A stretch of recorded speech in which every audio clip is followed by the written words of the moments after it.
Kita akan membahas sebuah topik dan juga ilmu yang akan disampaikan oleh Ustadz yang saat ini sedang hype-nya. Pasti podcast syar'i. Islam menjaga agama, Islam menjaga akal, Islam menjaga harta, Islam menjaga nyawa, Islam menjaga nasab.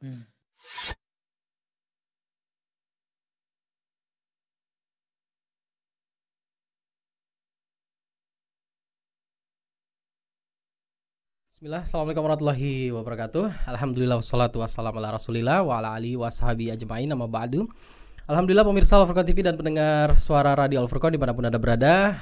Pagi ini Alhamdulillah kita akan ngobrol seputar koperasi Syirkah Berkah bersama. Masya Allah, Alhamdulillah ada dua narasumber yang sudah ada di depan Ana. Kita akan perkenal dulu. Beliau adalah yang pertama Pak Satrio Rahmat. Beliau merupakan Ketua Pengurus KSBB Surabaya, Pak Satria. Masya Allah. Yang kedua adalah guru kita, Ustadz kita, Ustadz Ma'ruf Nur Salam, Hafidhullah Ta'ala. Assalamualaikum warahmatullahi wabarakatuh, Ustadz. Waalaikumsalam warahmatullahi Assalamualaikum warahmatullahi wabarakatuh, Pak Satria. Waalaikumsalam. Alhamdulillah. Sehat Ustadz ya? Pak Satria sehat ya? Alhamdulillah. Gimana perjalanan dari Surabaya ke sini, lancar? Alhamdulillah lancar. Alhamdulillah lancar. Ada Ini tapi jalan. Pak Satria sebenarnya sering ya ke Al Furqan ya? Sebelumnya? Sebelumnya pernah, yang terakhir itu waktu masih pembangunan masjid itu. Main di sini sama Pak Nanang, sama Ma'ruf juga. Oh gitu. Kalau dulu dengan Pak Nanang ya, saat ya kita tentang KPMI. Ya sekarang dulu sebenarnya dari KPMI itu udah kita rencanakan kita mau bahas juga tentang KSBB Kontrol. Memang baru sekarang ini insya Allah kita baru terlaksana. Oke. Pak Nanang. Pak Nanang lagi, Pak Satrio, Masya Allah.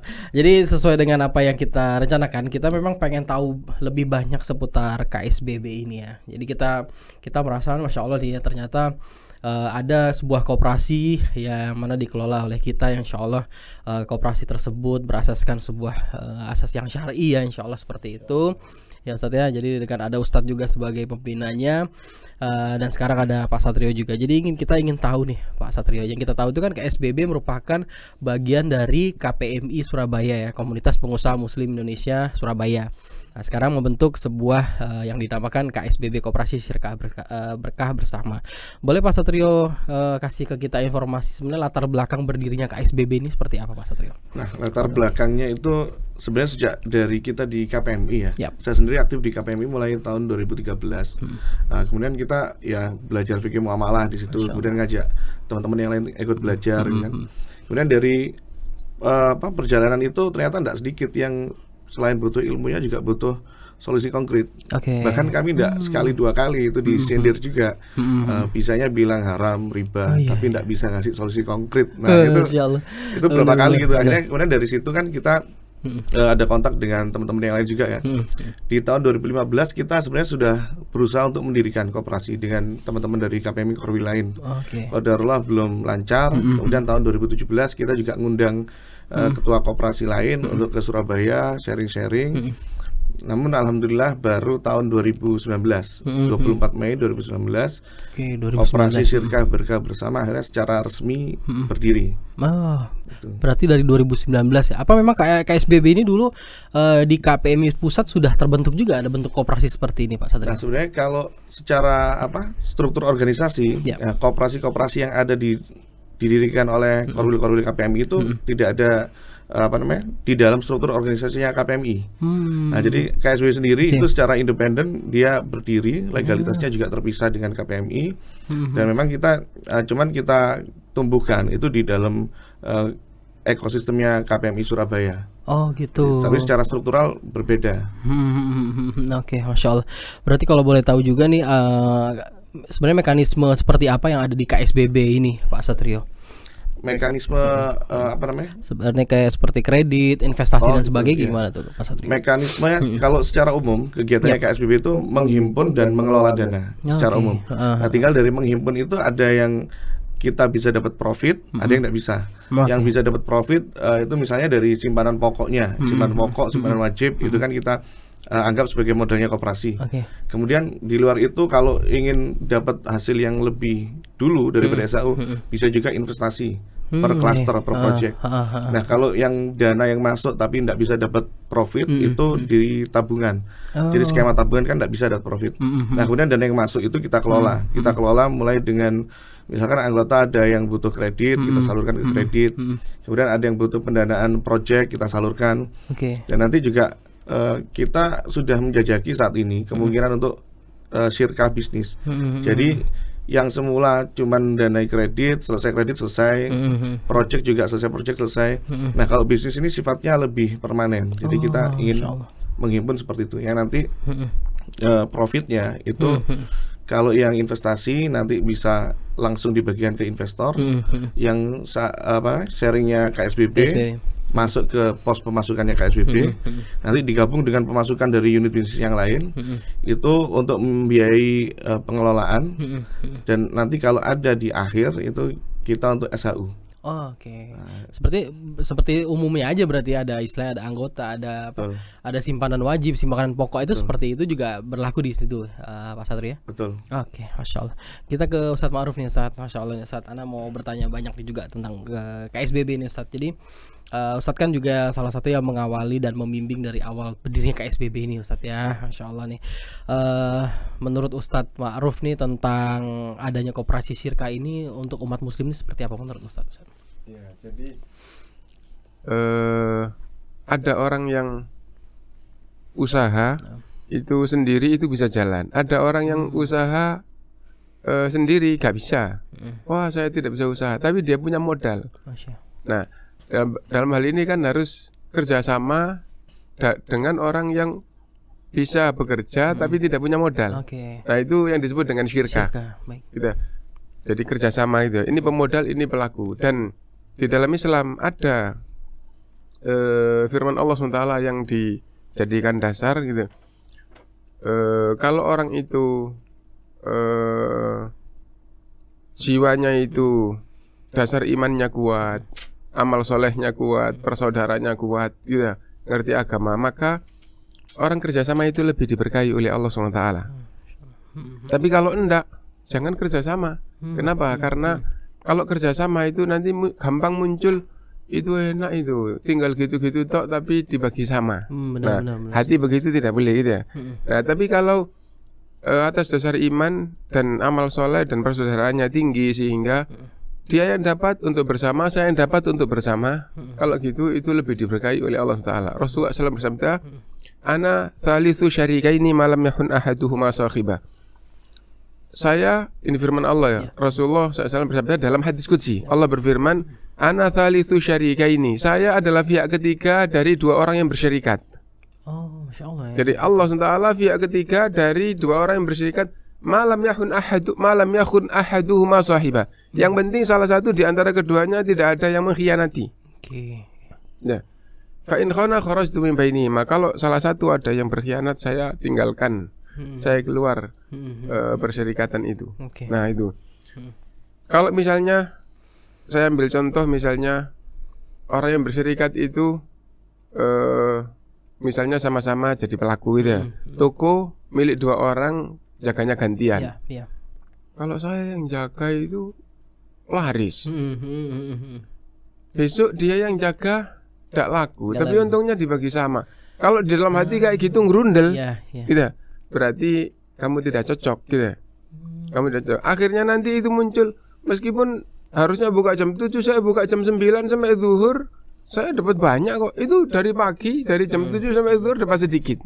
Nah, akhirnya nanti khianat dia. Khianati waktu ya. Nah, kalau gitu maka jangan kerjasama, karena Allah SWT berfirman, wa inna katsiran minal khulata'i la yabghi ba'duhum ala ba'din illa alladziina aamanu wa 'amilus shalihati wa qalilum ma hum. Dan kebanyakan orang yang usahanya campur, bersyarikat maksudnya gitu. Yang satu menginginkan hak yang lain. Yang satu iri pada yang lainnya, gitu. Kecuali orang yang betul-betul dasarnya iman, amal solehnya itu jadi dasar, dan yang seperti itu sedikit. Nah, karena itu maka orang Islam itu penting melihat di dalam masalah ini. Kemudian koperasi secara khusus itu dibutuhkan oleh banyak orang. Maksudnya apa? Kan banyak di koperasi saya punya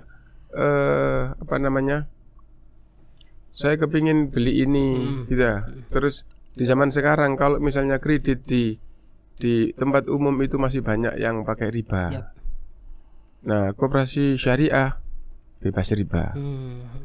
Bentuk-bentuk transaksi kalau di koperasi lain itu kayak begini, oh itu nggak boleh, itu haram. Di koperasi itu insya Allah itu dijaga. Dengan begitu maka bagi umat Islam insya Allah ini sangat penting. Wallahu a'lam. Masya Allah. Ya, tadi kan Ustadz juga jelaskan bahwasanya memang adanya koperasi ini begitu penting karena kita menjaga benar-benar hukum syari yang ada di situnya Ustadz ya, yang mana kita berharap antara yang bersyirkah itu saling bisa menguntungkan. Nah, kalau Anda tanya Ustadz, berarti kalau kita sebagai pengusaha muslim, apa sih hukumnya kita harus bersyirkah seperti Ustadz? Apa maksudnya Anda misalnya sebagai seorang pengusaha, menurut Ustadz tuh hukumnya bagaimana sih untuk harus ikut ke koperasi ini? Apakah bisa dikatakan wajib ataukah mubah ataukah sunnah gitu Ustadz? Mana menurut Ustadz? Jadi tidak ada hukum wajib atau sunnah itu tidak ada, tapi itu aslinya adalah murni usaha dunia. Tapi apabila di situ itu banyak unsur sosial, banyak membantu, banyak gitu, maka siapapun yang punya pelonggaran menjadi disunnahkan atau diperintah oleh Islam untuk bisa ikut andil di dalam memberi manfaat kepada orang lain. Oke. Jadi gitu. Masya Allah, berarti cukup disarankan ya Ustadz ya kalau memang kita memang mampu untuk bisa saling, karena kan di sini juga ada istilah saling membantunya ya Ustadz ya, antara yang mungkin yang punya modal dengan yang mungkin yang bisa bekerja namun saat itu belum punya modal gitu Ustadz ya. Masya Allah. Terus gini Ustadz, koperasi itu kan berarti terikat dengan sebuah akad Ustadz ya, maksudnya antara si yang punya modal atau yang sebagai pengelola kita katakan. Menurut Ustadz sejauh mana Ustadz asas akad ini apakah harus kuat dalam sebuah adanya koperasi ini Ustadz? Ya, jadi saya sebagai pembina itu mengawal akad-akad yang ada itu apakah itu secara Islam atau secara syariat itu boleh apa enggak. Kalau enggak boleh maka tidak dijalankan di situ. Gitu. Tadi kita sempat sebut misalnya, oh ini riba, maka enggak boleh kayak begini. Misalnya begini, yang umum itu bahkan koperasinya masjid, ya, bahkan ya itu ada, atau koperasinya lembaga pendidikan agama, gitu. Mungkin karena belum ngerti. Itu ada yang jamaah atau wali atau apa itu pinjam uang misalnya yang kecil aja 1 juta, nanti dikredit dibayar 100.000 setiap minggu misalnya, 100.000 tapi 11 kali. Gitu. Ya, itu enggak boleh. Kenapa? Karena 100.000 11 kali kan 1.100.000. 100 itu adalah riba gitu. Dan itu tidak boleh gitu ya. Nah, itu contoh yang riba. Kemudian contohnya akad gitu ya. Nah, misalnya barang yang belum diserah terimakan waktu jual beli. Nah, pembeli ini belum boleh menjual kepada yang lain apabila dia belum menerima barang. Kenapa? Karena kalau jual beli itu barangnya harus ada. Kalau barangnya tidak ada, gitu, ada akad lain tapi ada syarat-syarat lain. Misalnya apa? Misalnya akad salam atau salaf gitu ya. Apa itu? Yaitu bai'u mausufin fi dhimmati bi thamanin ajil, gitu, menjual sesuatu dalam tanggungan menjual dan uangnya harus cash. Nah, jadi artinya setiap transaksi itu sesuai dengan petunjuk Islam, apakah ini halal atau haram itu terus dikawal. Jadi nanti kalau misalnya karena perkembangan bisnis itu macam-macam, terus oh ini ada kayak begini, terus transaksinya kayak apa, yang terlibat di sini berapa pihak. Nah, itu nanti akhirnya semuanya gampangnya didudukkan dengan aturan-aturan syariah. Kalau memang tidak boleh ya akhirnya tidak dilakukan, meskipun itu umum di luar. Karena yang membedakan di sini yang sesuai syar'i dengan yang bebas, itulah bedanya yang ada di sini. Betul. Masya Allah, ini semakin menarik nih Pak Satrio. Jadi kita bilang sebenarnya yang bisa mengubah hukum dari haram menjadi halal itu sebenarnya dari akad Ustadz ya. Yang kita katakan Ustadz tadi, kayak misalnya kita Ustadz analogikan tadi, kita mencicil ternyata dari 1 juta menjadi 1.100.000. Kalau misalnya itu akad simpan pinjam itu bisa jadi riba, tapi kalau kita ubah akad menjadi saling menguntungkan itu justru bisa jadi halal seperti itu Ustadz ya. Kalau saling menguntungkan, kalau hutang tidak bisa ya. Kalau memang tidak jadi akad baru, misalnya kayak kalau dalam Islam itu begini, kalau sampai akad itu orang itu kepingin untung, maka dia pasti akan menanggung risiko rugi. Masya Allah, betul. Gitu. Jadi Rasulullah SAW bersabda, al-kharaju bid-dhaman. Al-kharaj keuntungan bid-dhaman dengan tanggungan. Apa maksudnya? orang yang melakukan transaksi apabila ia berharap keuntungan, maka di situ juga dia pasti akan ada kemungkinan risiko rugi dan dia harus menanggung kerugian. Masya Allah. Itu. Jadi kalau Anda tidak mau untung, ya kalau Anda tidak mau rugi, ya jangan berharap untung. Apa itu? Saya pinjemin pada tanggal sekian kamu harus kembalikan. Tidak ada tambahan. Ya.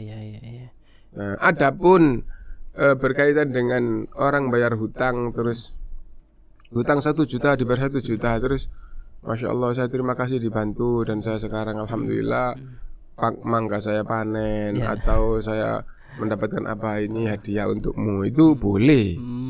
Tapi itu sama sekali tidak ada kaitannya dengan akad dan tidak difahami di dalam akad. Oke. Masya Allah. Kita mungkin ke Pak Satrio lagi nih Ustadz ya.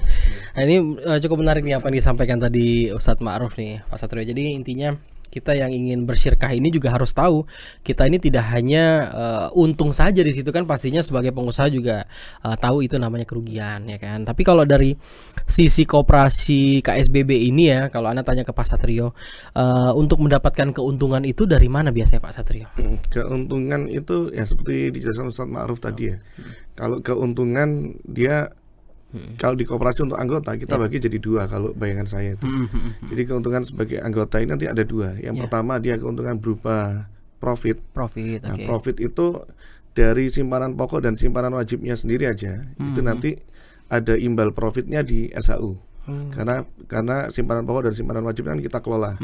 Kemudian kalau misalkan anggota, wah kelamaan kalau nunggu SHU kan akhir tahun ya. Saya ingin dapat lebih karena saya ada dana lebih. Kita bisa masukkan ke investasi. Dan investasi itu investasi klaster itu tadi. Oke. Nah itu yang sifatnya dana, yang sifatnya profit ya. Kemudian kalau keuntungan yang lain itu sebenarnya dimensi lain itu juga ada. Misalkan dari sisi bisa mengajukan kredit. Jadi nggak bingung karena banyak ada anggota kita juga untuk bisnisnya sendiri butuh mesin gitu kan. Semula kan bingung mau kemana, kalau ke bank kan riba. Tapi di sini kita bisa ajukan kredit yang syar'i. Kemudian dari sisi investor juga sama. Bahkan investor di KSBB itu dia bisa memilih sendiri project mana yang mau diinvest. Kalau misalkan di koperasi lain kan simpanan wajib khusus, kemudian masukkan dana 100 juta misalnya. Itu nanti dikelola oleh koperasi mau diarahkan kemana. Memberlakukan sistem investor ya. Misalnya kita adalah seorang pengusaha ya kan, terus juga kita butuh sebuah modal, itu bisa kita ajukan ke KSBB ini Pak Satrio. Betul. Jadi kalau di bahasa luar kan investor atau mungkin crowdfund kalau di koperasi itu kita ada mekanismenya simpanan wajib khusus. Nah simpanan wajib khusus ini yang dimaksud adalah simpanan yang disetorkan anggota dan dia di luar dari simpanan wajib yang rutin bulanan. Nah tinggal di KSBB kita jadikan bentuknya ini dia sebagai investasi. Jadi kalau misalkan dari 2 pihak, jadi anggota yang ada anggota yang butuh dana, ada anggota yang bisa invest dana. Dan biasanya pengusaha itu kalau kemarin guyon-guyon dengan teman-teman pengurus koperasi lain ya, pengusaha itu kalau kita target mereka untuk ikut invest itu sebenarnya kurang tepat. Karena pengusaha itu sebesar apapun itu butuh dana tetap. Benar. Jadi bisnisnya besar bukan berarti terus ada spare untuk diinvestkan. Enggak, dia tetap skalanya besar, butuh dana juga. Betul. Di sisi lain seperti yang dijelaskan Ustadz tadi, ada anggota-anggota itu yang mereka biasanya kalangan profesional. Mereka bekerja di instansi, mereka dapat pemasukan yang lumayan. Kemudian tapi untuk sisi bisnisnya mereka tidak ada pengalaman. Nah, jadi kan nggak ada pengalaman dan seringkali kita dapati biasanya yang pensiunan apa segala macam begitu dapat pensiunan besar nggak biasa di bisnis itu mudah ditipu orang biasanya di secara penilaian bisnis seperti ini nih kesannya bagus tapi kalau yang orang sudah pengalaman di bisnis paling nggak bisa menilai ini nggak pas. Jadi itu yang kita temukan antara yang punya dana dan yang memang profesional yang bisa mengelola dana itu jadi usaha. Nah itu kita temukan di situ di koperasi itu dengan dasarnya akad yang syar'i. Dan ketambahan satu lagi mungkin digitalisasi. Nah itu jadi kita bukan yang harus datang ke kantor apa segala macam, kita sudah siapkan aplikasinya. Oke. Nah, jadi konsepnya Laporan-laporan seperti itu tuh udah ada di aplikasi? di aplikasi. Jadi bahkan untuk daftar juga nggak harus ke kantor, tinggal lewat aplikasi daftar, kemudian nanti di situ akan ditampilkan sudah simpanan wajibnya sudah berapa, ininya berapa segala macam. Dan ini kami lagi upgrade sih Mas, lagi upgrade juga. Oke, Pak Satrio, Masya Allah. Ini kalau Anda boleh tanya juga nih Pak Satrio, jadi tentang koperasi ini, apa sih bedanya koperasi Syirkah Berkah Bersama ini dengan koperasi konvensional yang ada nih Pak Satrio? Mungkin boleh Pak Satrio kasih kata. Yang paling utama pasti dari akadnya. Akadnya. Jadi akad yang syari, bahkan yang koperasi lain yang pakai label syariah pun itu juga belum tentu syar'i juga akadnya. Jadi akad ini kami concern sekali di akad, dan tidak sedikit pakem yang di koperasi itu kami ubah karena pertimbangan dari Ustadz pembina. Contoh dulu kan ada, yaitu simpanan wajib contohnya, itu kan umum di koperasi lain. Dari pertimbangannya Ustadz pembina kita, oh ini kurang pas, ini lebih pas seperti ini, itu kita ubah. Kemudian jadi akhirnya kita hapuskan skema SHU-nya, komponen kita ubah. Kemudian akad-akadnya juga mana yang boleh, mana yang tidak boleh. Bahkan itu di satu sisi juga kita ajarkan juga ke anggota. Nah itu yang paling utama, akad itunya, akad syariah. Kemudian yang kedua sebenarnya dari pengamatan kami, investasi yang semodel itu yang mereka milih saya investkan dana saya di mana, itu juga belum semua koperasi pakai seperti itu. Bahkan koperasi yang syariah pun masih umum, masih ini. Jadi kami padukan di situ. Oke. Masya Allah nih. Mungkin balik lagi ke Ustadz Ma'ruf nih, yang paling disampaikan Pak Satrio cukup menarik juga nih Ustadz ya. Pada intinya kan apa yang disampaikan beliau itu, kalau kita sebagai pengusaha itu cukup banget terbantukan ya. Ya mungkin kalau Anda mencontohkan Anda sebagai anggota saat itu, Anda merasa koperasi ini memberikan Anda kemudahan dan sebagainya. Nah dari situ kalau misalnya nih Ustadz, kalau Anda mau mengajak orang-orang lagi untuk bergabung, gabung yuk ke KSBB nih, alhamdulillah kita bisa syirkah nih, dapat misalnya dapat bahasanya ya, bahasa umumnya kan dapat suntikan modal dan sebagainya mungkin gitu Ustadz. Terus kita mendapat mengajak orang, atau istilahnya sekarang tuh member get member gitu, kita mencari orang. Itu kalau Ustadz bilang, menurut Ustadz itu apakah itu sama dengan sistem yang berlaku seperti MLM gitu Ustadz? Jadi kalau ngajak orang untuk jadi anggota koperasi itu murni ngajak, tidak artinya tidak dapat keuntungan materi apapun.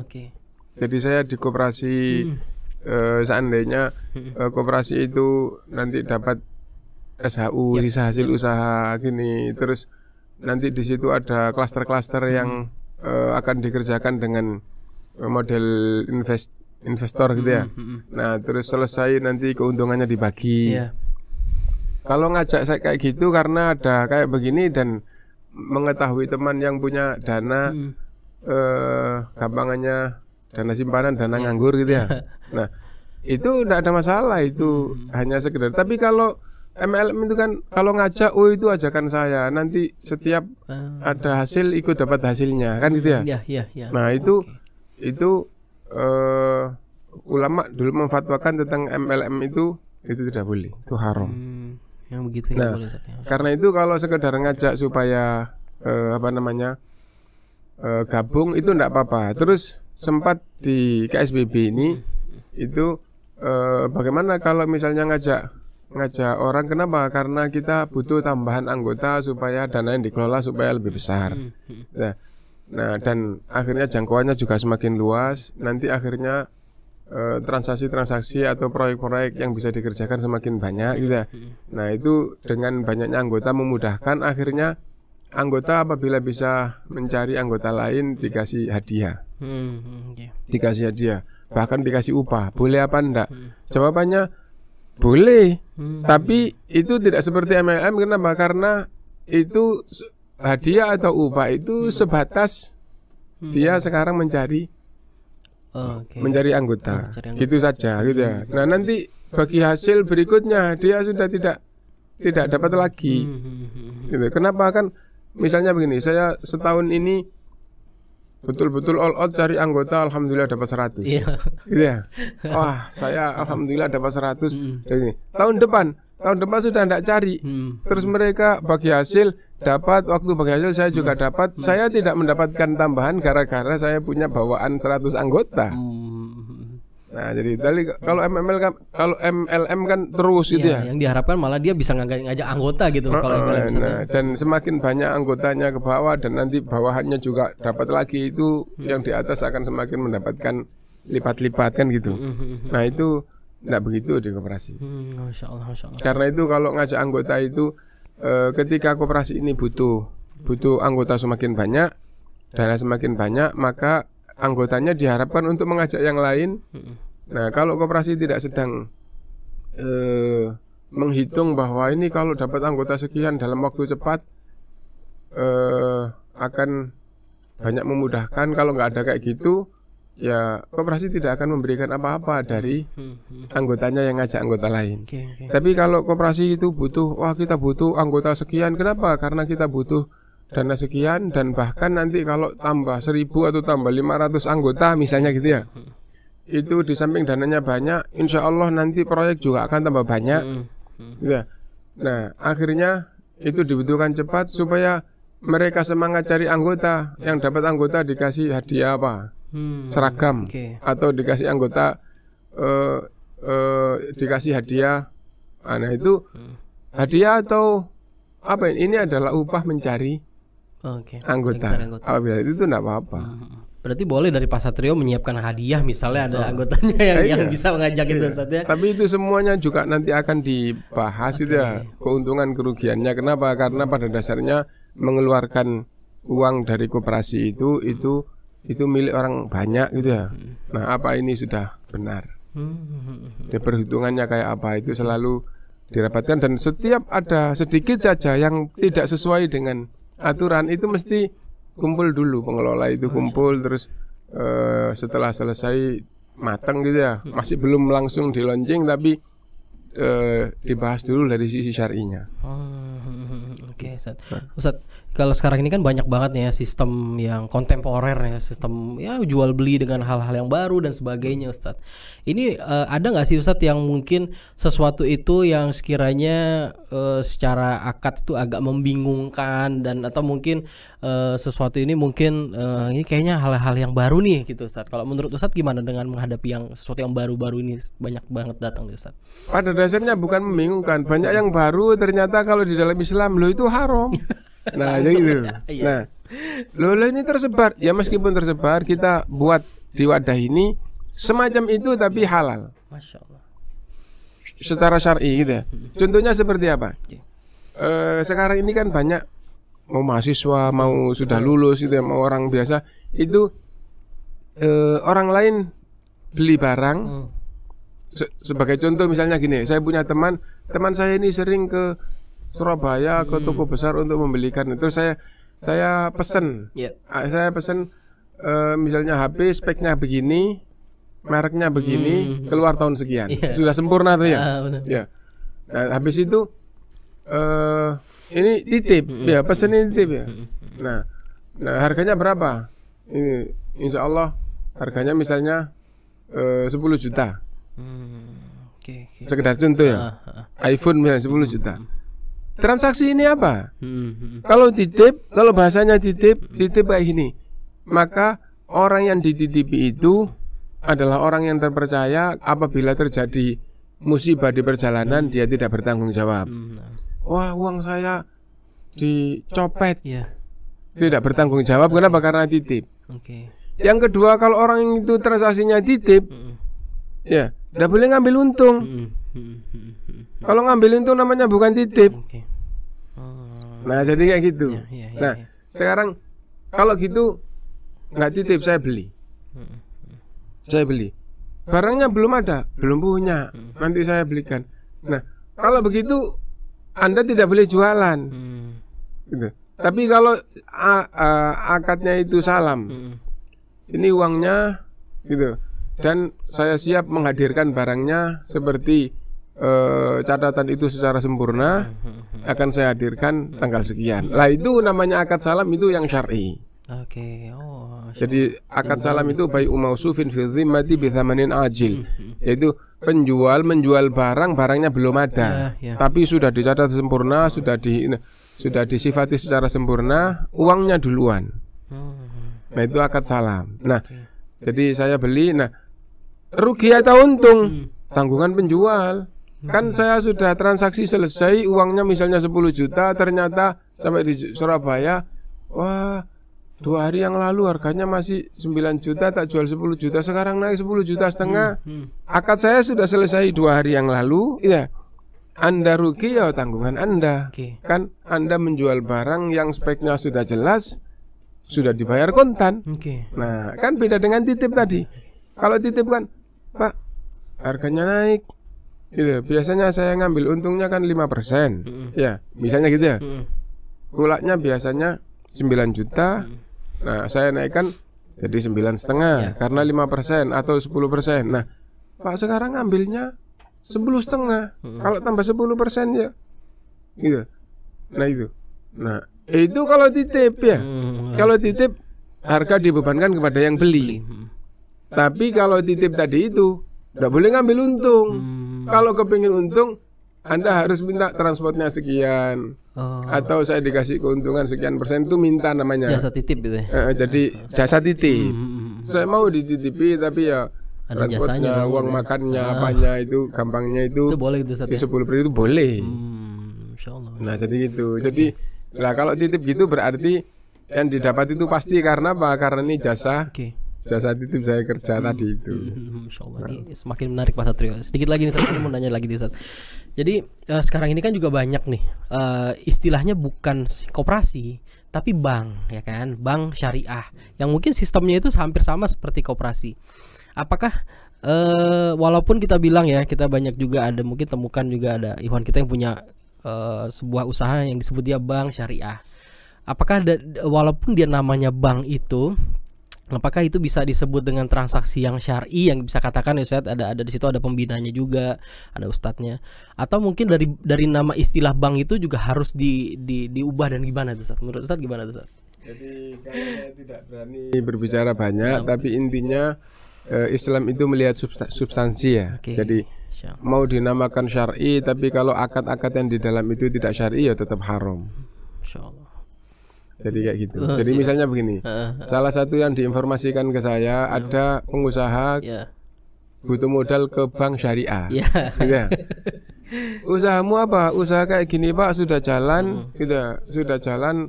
Keuntunganmu berapa? Keuntungan saya satu hari katakanlah 10 juta.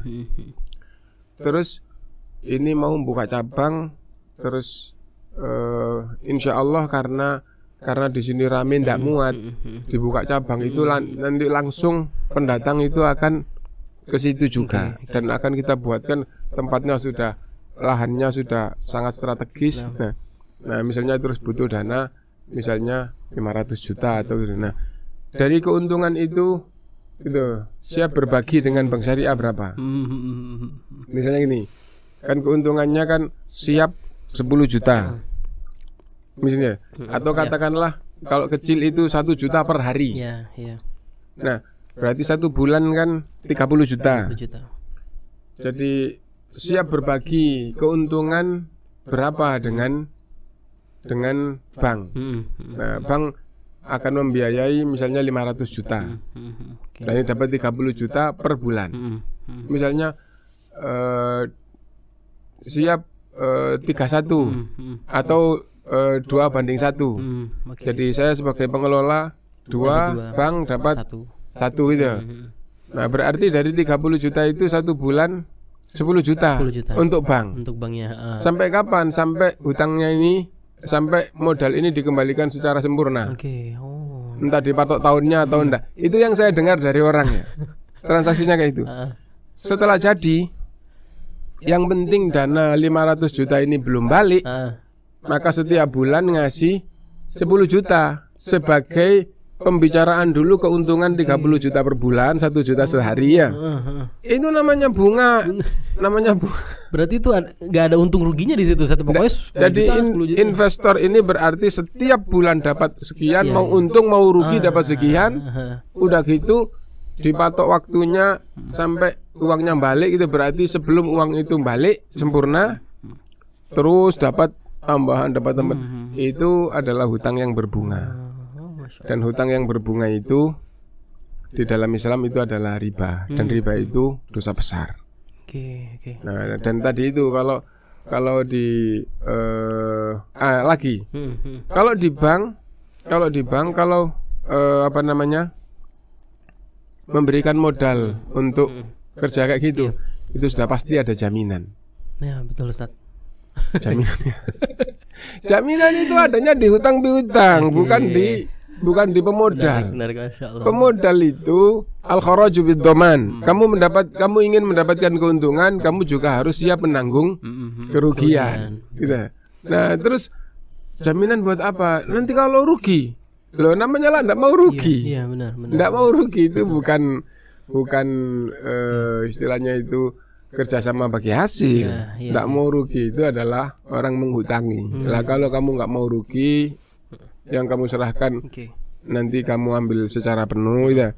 Nah, itu namanya kamu menghutangi, kamu berbuat baik, tapi kamu juga tidak boleh minta keuntungan. Nah, jadi kayak gitu. Masya Allah.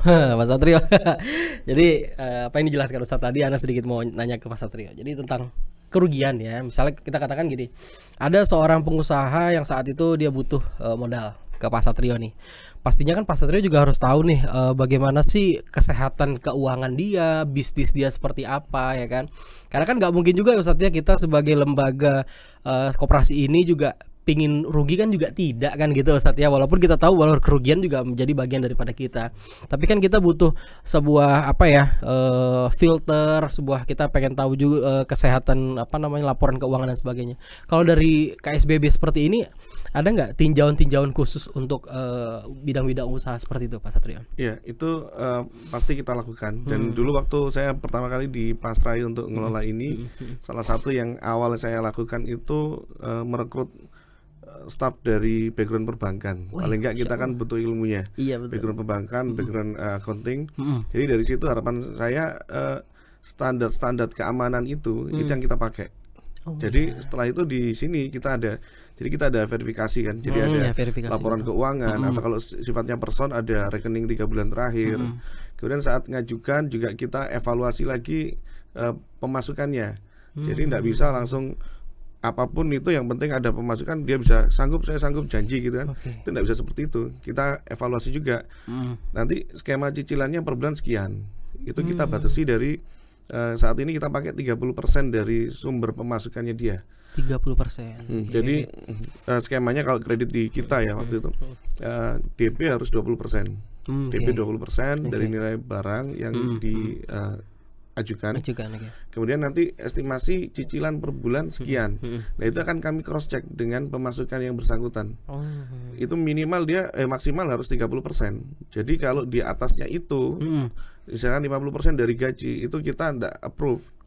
Karena standar kita ikhtiar kita amankan di situ. Walaupun kalau info-info terakhir dari teman-teman tuh yang di perbankan di saat pandemi ini sudah mulai dilonggarkan. Jadi mereka bisa sampai 50% kalau nggak salah untuk saat ini. Kita tetap di 30%. Nah, itu pengamanannya, kemudian kita survei dan seterusnya. Alhamdulillah sampai sekarang itu di kredit kita tetap jalan, walaupun di pandemi kemarin memang ada karena problem kita semua ya, akhirnya cicilan-cicilan itu agak terhambat, tapi overall masih jalan terus. Nah, itu pengamanannya seperti itu kita. Berarti pandemi kemarin cukup berefek. Nah, jadi pandemi kemarin bahkan kita waktu itu sedang ada proses pengajuan ini ya, kita akan ke koperasi lain yang lebih besar. Kita sempat waktu itu kita bisa nggak jadi satelitnya koperasi ini di daerah Indonesia Timur. Sebenarnya sudah mulai di respon, cuman karena pandemi itu tingkat utang macetnya kita nambah, kita nggak berani ngajukan, sungkan ngajukan. Tapi hikmahnya di balik itu akhirnya kita berpikir ya sudah, kita swadaya aja. Jadi kita bangkitkan dari dalam kita sendiri aja, kita nggak usah noleh keluar. Dan setelah itu ya alhamdulillah bahkan pertumbuhan kita lebih bagus ya. Jadi contoh di omset yang periode kemarin 2021 di akhir Desember, selama periode 2021 Desember itu omset kredit kita itu 1,4 M. Nah, 1,4 M masih kecil sih ukuran koperasi. Tapi dengan kita olah-olah di internal kita sendiri, dengan salah satunya dengan crowdfund itu, yang di tahun kemarin 1,4, di periode ini baru 4 bulan itu sudah 1,7 M. Berarti berkembang asetnya gitu ya. Berkembang, jadi dari yang kita harus tempuh selama 1 tahun 1,4 itu ternyata di yang berikutnya baru 4 bulan sudah tercapai itu.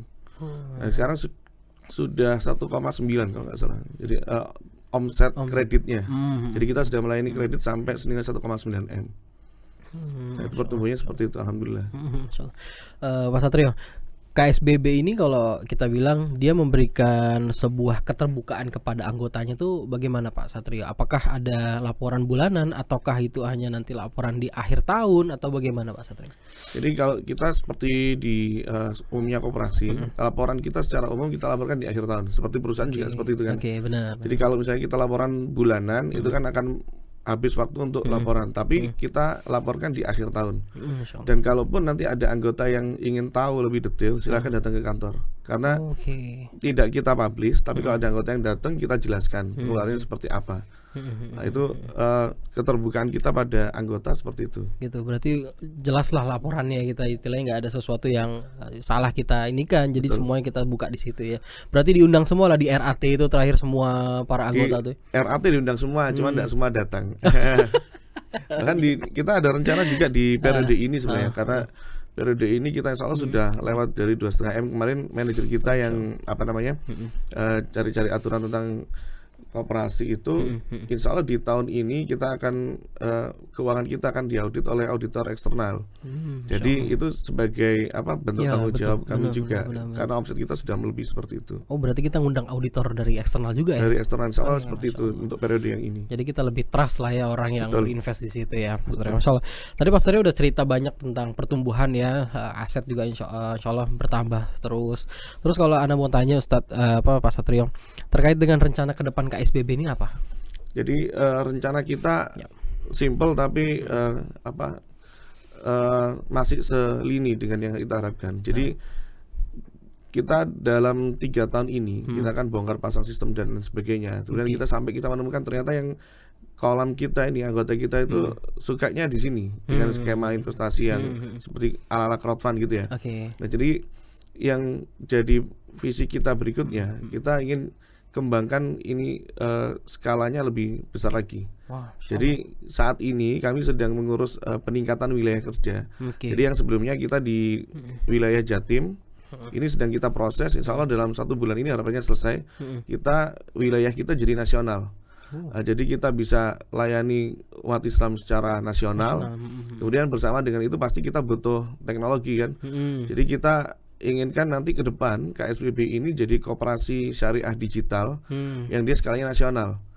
Jadi dapat dana dari nasional, kemudian kita insya Allah bisa lakukan transaksi yang skalanya nasional juga, mungkin proyek nasional. Bahkan kemarin ada perwakilan Dinkop waktu main ke kantor kami itu, beliau doakan semoga nanti suatu saat KSBB bisa punya rumah sakit yang tarafnya nasional juga. Dan itu insya Allah tidak mustahil juga dengan potensi kita ini, insya Allah.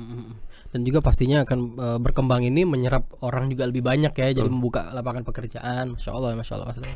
Ustadz, terakhir Ustadz, Ana mau tanya ke Ustadz, apa harapan Ustadz tentang KSBB ini Ustadz? Harapan saya adalah semoga jadi besar dan transaksi yang ada itu di dalam banyak hal sesuai syar'i, sehingga menjadi istilahnya itu banyak dilihat oleh orang-orang yang belum banyak tahu tentang transaksi yang syar'i seperti apa, sehingga semua orang itu pasti punya usaha gitu. Oh, ada macam ini di sana, terus secara syar'i itu kayak begini. Nah, sehingga akan menjadi teladan di dalam urusan dunia yang merubah secara umum yang tidak syar'i menjadi syar'i. Gitu. Itu yang saya inginkan sebagai pembina syariahnya. Gitu. Adapun yang berkaitan dengan masalah-masalah yang diinginkan di luar, yang berupa kemaslahatan, yang berkaitan dengan sosial, yang berkaitan dengan itu banyak disampaikan oleh mereka-mereka yang bidangnya itu di dalam masalah umum. Nah, saya dari sisi syar'inya itu termasuk misalnya di dalam di kantor gitu ya. Itu setiap minggu itu ada kajian akidah dan ada kajian fikih. Iya, itu menarik banget. Fikihnya utamanya diawali dengan fikih muamalah yang cukup lama gitu ya, sehingga transaksi-transaksi yang secara syar'i itu diajarkan di dalam Islam, patokannya begini, melanggar patokan adalah haram, itu bisa tahu semuanya. Dan nanti setiap ada model baru di dalam bisnis atau dalam apa itu, ini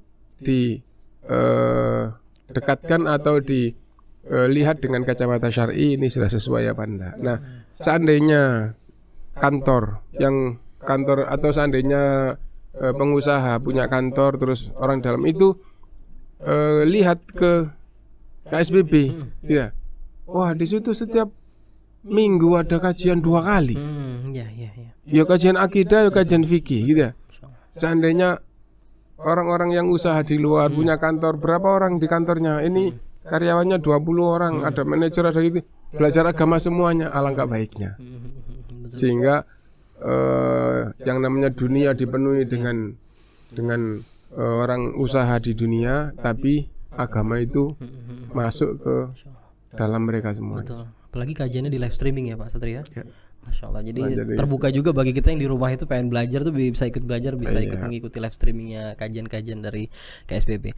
Terakhir lagi dari Pak Satrio, call to action Pak Satrio, mungkin bisa diinfo ke para jamaah dan juga penonton Al-Furqan TV ini, kalau kita pengen tahu lebih banyak informasi tentang KSBB, mungkin kunjungi Instagramnya di mana Pak Satrio? Instagram kita di Koperasi SBB. Koperasi SBB ya. Cuman kita yang biasanya kita arahkan ke website kita, ksbb.co.id.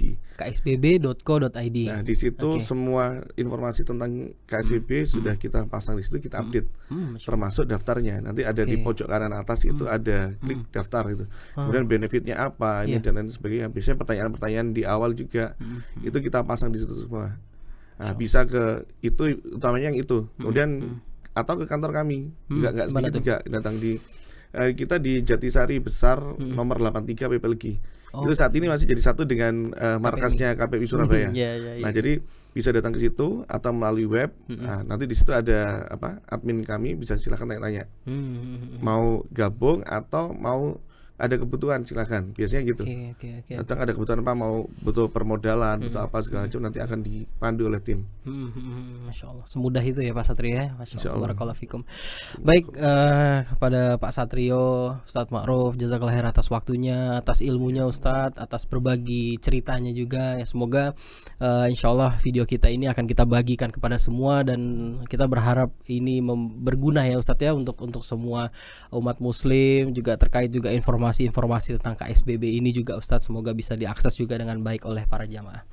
Baik, kepada para jamaah juga yang telah menyimak dari awal hingga akhir, kami ucapkan terima kasih. Insya Allah jika Anda ingin ada pertanyaan seputar KSBB ini, Anda juga bisa insya Allah mengirimkan pertanyaan Anda di komen YouTube kita. Nanti kita akan langsung sampaikan kepada Pak Satrio insya Allah.